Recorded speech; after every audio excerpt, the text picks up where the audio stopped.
So now hear this word. I'm going to read to you today from the Gospel according to John, from the 9th chapter. Really going to read to you the entire 9th chapter. Usually, passages for sermons are not this many verses, but this is one of those stories that was told in some detail, and I'm going to suggest probably John wanted the details included because they help understand what he wants you to know. So here it is, the story from John chapter 9. As he passed by, he saw a man blind from his birth. And his disciples asked him, "Rabbi, who sinned, this man or his parents, that he was born blind?" Jesus answered, "It was not that this man sinned or his parents, but that the works of God might be made manifest in him. We must work the works of him who sent me while it is day, for the night comes when no one can work. As long as I am in the world, I am the light of the world." As he said this, he spat on the ground and made clay of the spittle and anointed the man's eyes with the clay, saying to him, "Go, wash in the pool of Siloam," which means sent. So he went and washed and came back seeing. Now the neighbors and those who had seen him before as a beggar said, "Is not this the man who used to sit and beg?" Some said, "It is he." Others said, "No, but he is like him." He said, "I am the man." They said to him, "Then how were your eyes opened?" He answered, "The man called Jesus made clay, anointed my eyes, and said to me, 'Go to Siloam and wash.' And so I went and washed and received my sight." They said to him, "Where is he?" He said, "I do not know." They brought to the Pharisees the man who had formerly been blind. Now it was the Sabbath day when Jesus made the clay and opened his eyes. The Pharisees again asked him how he had received his sight. He said to them, "He put clay on my eyes, and I washed, and now I see." Some of the Pharisees said, "Well, this man is not from God, for he does not keep the Sabbath." But others said, "How can a man who is a sinner do such signs?" And there was a division that arose among them. So they again said to the blind man, "What do you say about him, since he opened your eyes?" He said, "He is a prophet." The Jews did not believe that he had been blind and had received his sight until they called the parents of the man who had received his sight and asked them, "Is this your son, who you say was born blind? How then does he see?" His parents answered, "We know that this is our son and that he was born blind, but how he now sees we do not know, nor do we know who opened his eyes. Ask him. He is of age, he can speak for himself." Now his parents said this because they feared the Jews, for the Jews had already agreed that if anyone should confess him to be the Christ, he was to be put out of the synagogue. Therefore his parents said, "He is of age, ask him." So for the second time they called the man who had been blind and said to him, "Give God the praise. We know that this man is a sinner." He answered, "Whether he is a sinner, I do not know. One thing I know, that though I was blind, now I see." They said to him, "What did he do to you? How did he open your eyes?" And he answered them, "I have already told you this, and you would not listen. Why do you want to hear it again? Do you too want to become his disciples?" And they reviled him, saying, "You are his disciple, but we are disciples of Moses. We know that God has spoken to Moses, but as for this man, we do not know where he comes from." The man answered, "Why, this is a marvel. You do not know where he comes from, and yet he opened my eyes. We know that God does not listen to sinners, but if anyone is a worshiper of God and does his will, God listens to him. Never since the world began has it been heard that anyone opened the eyes of a man born blind. If this man were not from God, he could do nothing." And they answered him, "You were born in utter sin, and you would teach us?" And they cast him out. Jesus heard that they had cast him out, and having found him, he said, "Do you believe in the Son of Man?" He answered, "And who is he, sir, that I may believe in him?" Jesus said to him, "You have seen him, and it is he speaking to you now." He said, "Lord, I believe," and worshipped him. Jesus said, "For judgment I came into this world, that those who do not see may see, and those who see may become blind." Some of the Pharisees near him heard this, and they said to him, "Are we also blind?"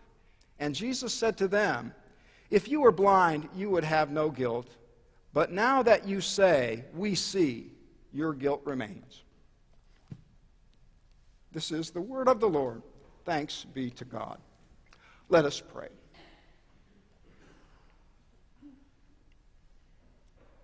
Grant, O Lord, that we might be the masters of ourselves to become the servants of others.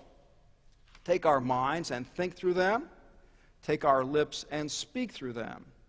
Take our hearts and set them on fire for Thee. Amen. There is a story I like very much out of the life of a man named DeWitt Jones, who for many years was a photographer for the National Geographic Society. The story is that one day, DeWitt Jones got an assignment from his editor. He was to get a series of photos of mountain wildflowers that grow and bloom in the midsummer in the high alpine meadows in Rocky Mountain National Park in Colorado. They were going to do a little photo shoot of mountain wildflowers. And so DeWitt Jones got his assignment and dutifully packed up for his trip up to the high meadow where the editor said he would be likely to find some good subjects for the photo shoot. He got up at 3 o'clock in the morning, and to be able to get to there where he needed to be before dawn, he wanted to get an early start, and he knew the way would be slow because the trail was long and steep, and he was going to have to lug tripods and lenses and series of cameras to his destination. He got there just before dawn, hoping that the light would soon be just right for photography, but as the light came up, he was deflated when he saw that he had arrived at this meadow at least a week too late. All of the flowers were well past their peak, and now the meadow was full only of dandelions. He was mad at his editors. Couldn't they have checked a little more carefully before they sent me on this wild goose chase? Now here I am, having walked with my stuff. I'm going to just make my way back to the truck, I guess, and call it a day. But he rested for a while. He sat down in the meadow just as the sun was beginning to rise, and it just crested the peak of the mountain on the far side of the valley, and the light hit this meadow, full only now of wilted mountain flowers and dandelions, and one photographer, forlorn and kind of cursing under his breath at the poor choice of his work assignment, when he took a look to his left and saw the sunlight streaming through a head of a dandelion that had gone to seed. He took the shot, which he would later say was the best flower shot of his career. It was printed on the cover of National Geographic magazine with a little story about how it came to be. Can you show it for us, Matt, please? There it is. The sun through a dandelion. And DeWitt Jones was quoted in the article as saying, "I used to say to myself, I won't believe it until I see it. But now I know I had things exactly backward. Life is the art of knowing you won't see it unless you believe it. More often than not, you won't see what's beautiful unless you're first convinced it will be there when you look. Dandelions can be luminous too if they are just seen in the right light." Isn't that that's a nice story, it seems to me. And today's installment on living with confidence is a sermon about this very thing. The truth that faith is often more a way of seeing than it is a way of thinking. Faith is a lot like a lens through which we look at our life experiences, at least as much as it is a set of propositions that we believe in our heads or agree to. It's more a lens than it is a set of philosophies to ascribe to. Doris Betts, the novelist, once said, "I've always felt religious faith is not synonymous with certainty so much as it is a decision to go through life with your eyes open." I like that very much, and there's little doubt that our habits and the established ways we cultivate for how we're going to look at our life experience plays a huge role in what life comes to mean to us. How well or how poorly we respond to our life circumstances is in no small measure determined by our habitual ways of seeing life and thinking about life. If we go through life looking for things that are discouraging, looking for what there is to criticize, for ways that we have been let down, what there is to complain about, we will surely find those things every single day we live. And the good news to that is that the converse is also true.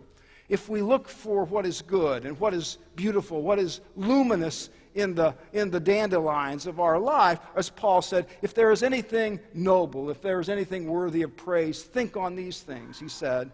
If we do that, we'll surely see those things every day too. Harry Emerson Fosdick, one of the great preachers of the 20th century. For years he was at Riverside Church in New York City. He had a famous sermon once in which he used the illustration saying, he brought it into church, a plank that he laid on the floor. It was 12-inch wide board. He just laid it on the chancel of the church and said, "You know, if I ask any of you to walk on this 12-inch wide plank across it, laying on the floor like this, every single one of us could do that. But if that same 12-inch wide plank were suspended 50 feet in the air and I asked you to do it, almost nobody could do it." And he said it's not because the physical reality of the plank is any different. It's no harder. The problem's here, right? I think I'm going to fall off. I think defeat. I worry about defeat, and lo and behold, I'm defeated. There was that reality of how we see things literally shaping our reality. And this much is clear. Jesus talked a lot about faith in this very way, as a way of seeing. And lack of faith, not so much as not believing the right things, but as a kind of blindness. And no story embodies that better than this one we just heard from John 9, Jesus healing the man born blind. Longest single story in all of the Gospels, 41 verses. It's far and away the most detailed story John writes about Jesus' life. It almost reads a little bit like a novel. You know, you get these little segments of there's the healing, and then there's the neighbors who don't believe it, and it kind of unfolds in a little short story almost. But the central theme is easy to get to. Question is, who's blind here and who can see here, right? I mean, that's what this is really all about. And the question gets answered in a way that would have surprised most people in Jesus' day. When the blind man turns out to be the visionary, and the Pharisees, whom everybody assumes are the religiously schooled and sharp ones, they are blind as bats when it comes to the glory of God standing right in front of them. I once had the chance to see the pool at Siloam some years ago. It's right inside the main old gates, old part of the city of Jerusalem. And kind of a nondescript, just looks like a kind of a brick cistern and some other brick foundations around it. And the story says that Jesus came by this pool, as he would have, going into the old main gate of the old city, and he heard this blind man begging by the pool, crying for help. And the story says he stopped. Jesus does his best work when he's interrupted, stops, I suspect was late for everything he ever did. What's going on? Jesus, Master, take pity on me.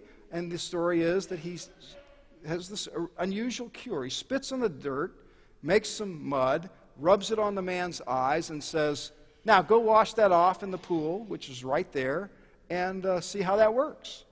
And lo and behold, his eyesight is restored. Life comes into focus for the first time.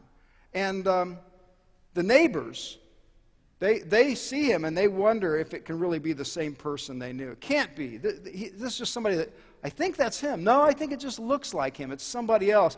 Isn't it interesting that it's always easier to believe something bad that happens to somebody we know rather than something wonderful? Somebody comes up to you and says, oh, I've had the flu for 2 weeks. You say, oh, that's too bad. But if somebody comes and says, I just won $1 million in the lottery, you say, oh, no, you? That's not, that's sort of that. This great good news this man has, and they say, oh, no, you? And that sets the stage for the involvement of the religious authorities. They never come out very good in the New Testament. And this is certainly a case in that. The Pharisees are called in to investigate all this, and they call the man born blind in, and they demand to know what has gone on here. The first one nitpicks about the timing of his healing. He was healed on the Sabbath. We don't like that. Anybody who would have worked on the Sabbath, that tells you all you need to know. He could not be a man of God. A sinner who healed him.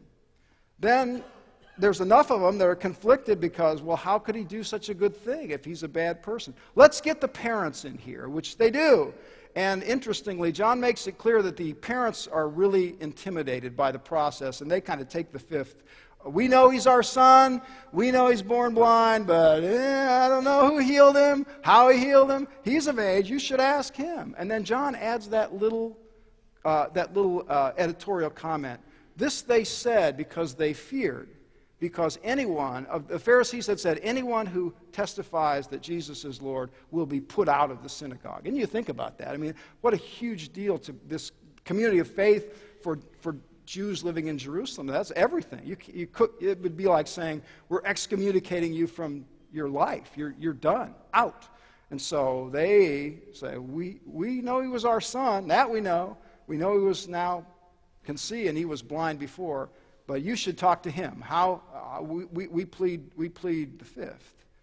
And so the man is called back in, of course, and it's so interesting in that story, don't you think?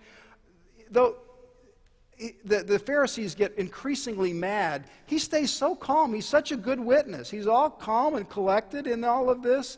And lo and behold, his cross-examination, he's just all the more sure that it's Jesus who healed me. I don't know. I'm not here, I've got no axe to grind. And do you believe in the Son of Man? And they say, yeah, tell me where he is, and I'll believe in him. And interestingly, in the story, Jesus reveals himself. First person Jesus reveals himself to is the blind man who's got his sight back. Truly, I tell you, he is speaking to you now. Wow. By the end of the story, the truth is revealed. We now know who sees and who's blind. And I think the story is told that way for a reason. All the details included, and the story's told like it is to help us, the readers, come to terms with the fact that living with vision, having life in focus in the deepest sense of that word, like any worthwhile quantity, doesn't come without some struggle. It doesn't come easily, and there's no guarantee when you start to see life more clearly in focus that you won't be met with some opposition. I spent some time digging around this week on the subject of living with vision in the midst of adversity, because that's where I wanted this to head. And I found that there's a lot of literature on creativity in the face of struggle in life, from a variety of fields. Psychologists write about it. There's stuff in leadership studies, organizational transformation, all of those kind of things. There are lots of folks out there writing not only on how to be more visionary when you are met with a struggle, but also on what enhances your creativity and what gets in the way of it, living with vision. It was very interesting to me. Just a couple things I found. Among the things experts agree on as to what helps us be creative when we're dealing with a problem are a couple pretty simple things. So people who tend to be most creative in dealing with problems are people who have faith in themselves. And they cultivate daily some space in their life when they just have a chance to think rather than respond or react out of the pressures of the moment or out of expediency. Basically, it's kind of like Sabbath language. Creative people, the professionals who study this sort of thing say, are people whose calendars are managed so that they create space to think and to look for possibilities to be creative. Most of us are not so gifted as to do that just in the ordinary flow of life. Simple as that. It reminds me of something John Wesley said in his journal. Sometimes the most telling parts of John Wesley's spirituality are not his formal sermons, but the little notes he made about his own personal life in his journals. And there's one little thing that I love from John Wesley's life. On a particular day when his calendar was so full, he was going to be just, preaching at 4 or 5 different places, and he had stuff to write. He had, interestingly enough, John Wesley had like the first laptop computer in the sense that he had a writing desk built into his saddle so that he could write. I don't know what kind of handwriting you would get, but he did, so that he didn't waste his time when he was in the car, so to speak. He could be dictating or writing his sermons. But one of Wesley's journal entries, where his day is like so full, he wrote this: "I have so much to do today that I shall have to spend extra time in prayer in order to do it." The demands on me are so hard, I now know how it's going to be more important than ever that I make some space to be creative and to hear the voice of God.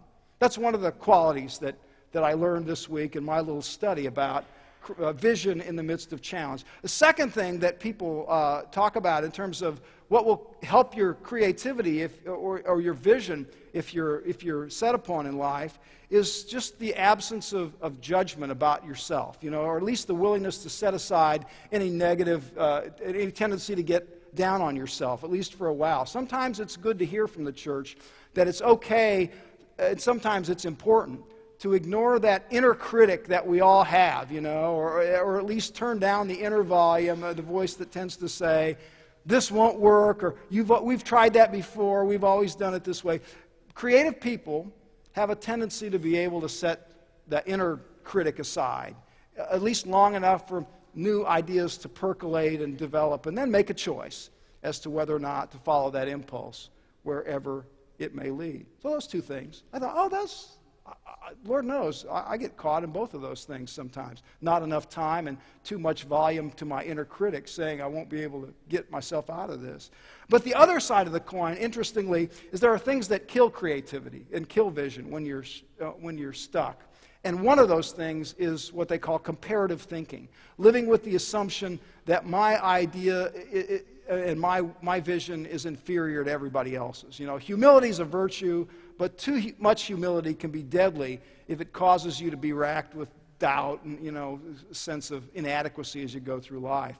I noticed that in the Gospels, the Pharisees try to beat down the man born blind at just that level. They try to instill some self-doubt in him. You remember? You were born in utter sin, and yet you would try to teach us?